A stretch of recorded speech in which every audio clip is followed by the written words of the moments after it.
In cities and towns across the United States, manufacturing had been the backbone of the economy dating back to the start of the Industrial Revolution. In Fulton, the big business was making bricks. And I'm not talking about the kind that you can find on the outside of a house or school. No, these were much more specialized, called fire bricks. Throughout Callaway County, lakes dot the landscape like craters on the moon. These bodies of water are not the result of Mother Nature's powerful force. Instead, they are the remains of more than a century and a half's worth of clay mining in the area.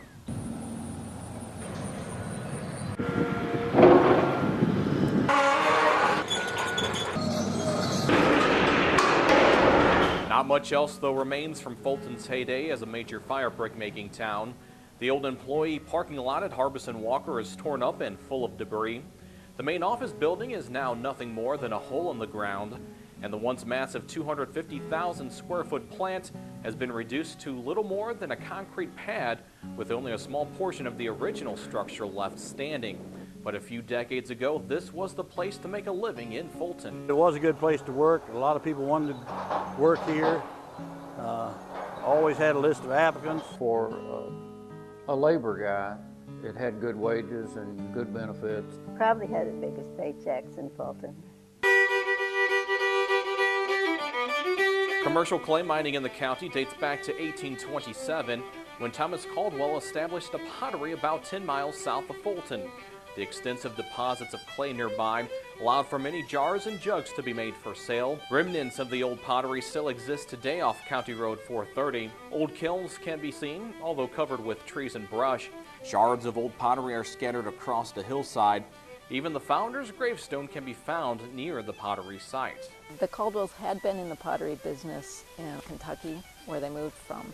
So that was the trade that he had learned, and he just took advantage of it here when he moved to Missouri because it had the resources and great business opportunity. One of the earliest potteries west of the immediate area of the Mississippi. About 50 years later, a large deposit of fire clay was discovered near New Bloomfield.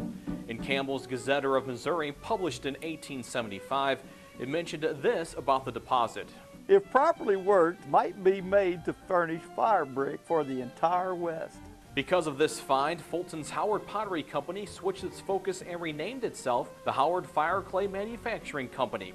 The newly discovered deposits would become valuable for blast furnaces in the burgeoning iron and steel industry. It's so mineralogically pure, kaolinite, that it withstands great temperatures, upwards of 2,700 degrees without melting. Any other rock that you would put into that condition would melt and turn into a liquid.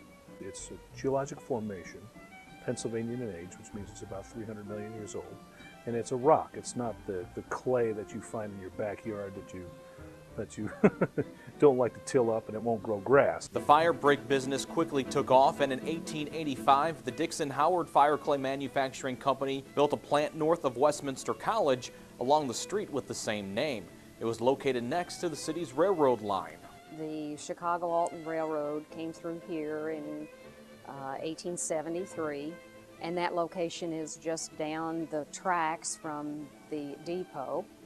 And you would need shipping facilities if you did a number of the pottery pieces that they did and the bricks. By the end of the 19th century, now in the hands of the Fulton Fire Brick Company, the plant had 6 round and 1 square downdraft kilns, along with a cupola calcining furnace.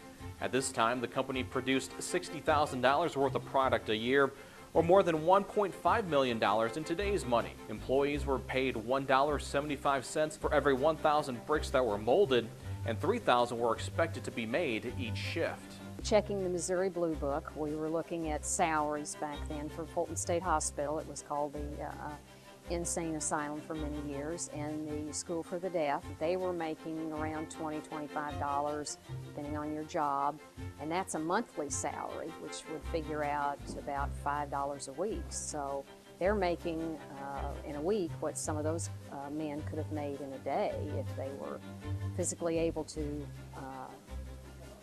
make that many bricks. Just before the stock market crash of 1929, a Pittsburgh-based refractory named Harbison Walker purchased the Fulton Fire Brick Company, which gave the Fulton plant access to more capital for growth. The fire bricks made here were mostly used by the steel and aluminum industries, And as demand for both of those products grew, so did the need for more fire brick.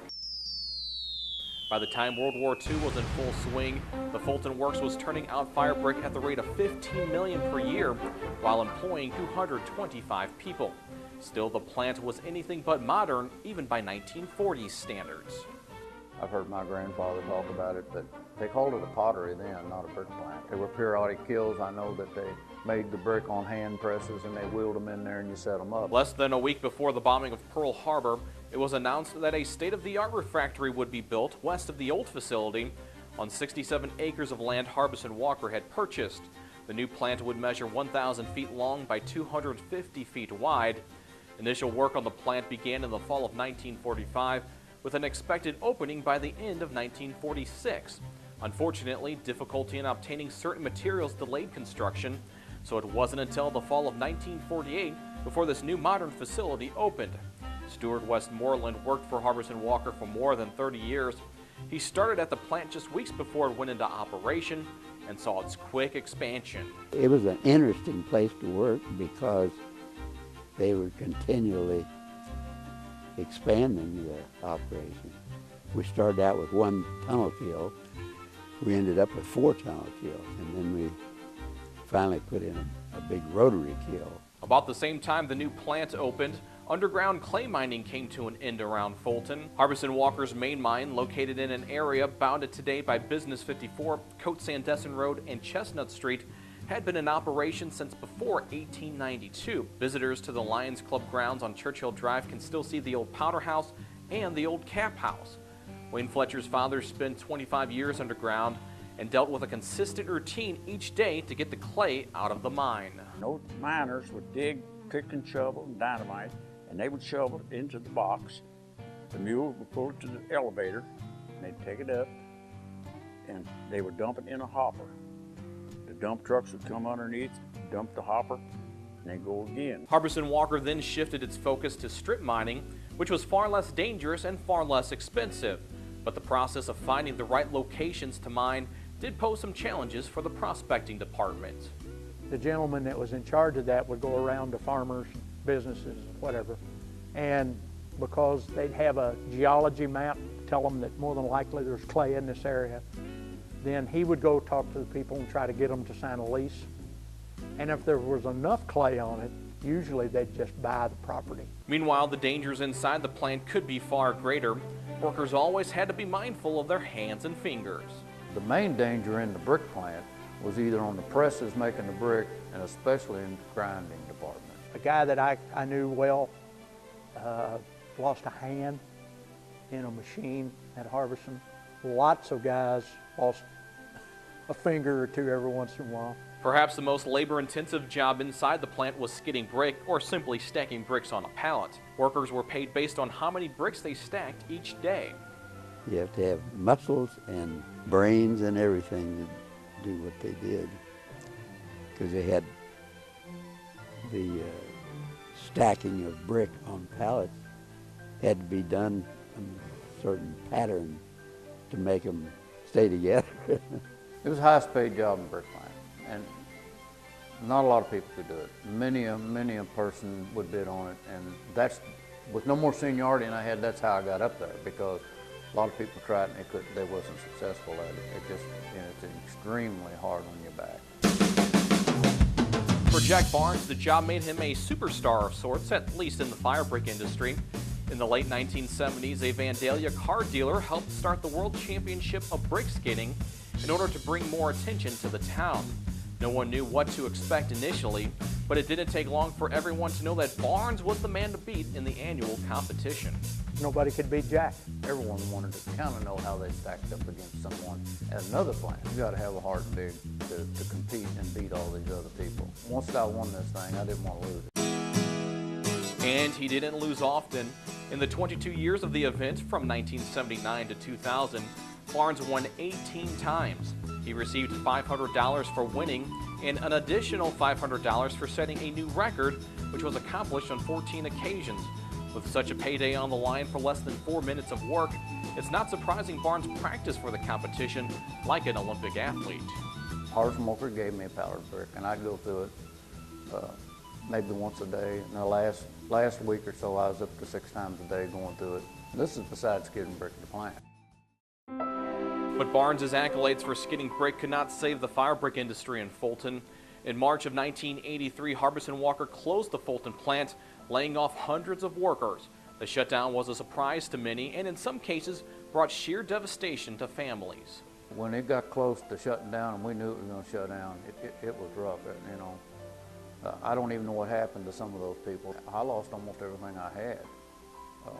I lost a place, you know, but we got through it. You'd be talking to men that had been there 35 years at that time, and I'd been there 16, and these guys would say, you know, you got it made now. You're up to the point that if we have a layoff, it'll never get to you. And then, you know, then the dynamics of the business changed completely. There is no one reason behind the downfall of the Fulton Works, but the simple laws of supply and demand played a major factor. Imported steel was the downfall of it. The Japanese were making steel, bringing it into the country at cheaper prices than we could make it, even though they had to pay to get it over here. And we had too many brick plants. They were just flooding the market with brick, and you know, if you get too much supply, of course, your price falls. We started mining and selling clay to companies in Japan, and they would turn around and make brick and sell it to their steel mill and end up forcing the U.S. steel business down, which affected us. So we kind of shot ourselves in the foot.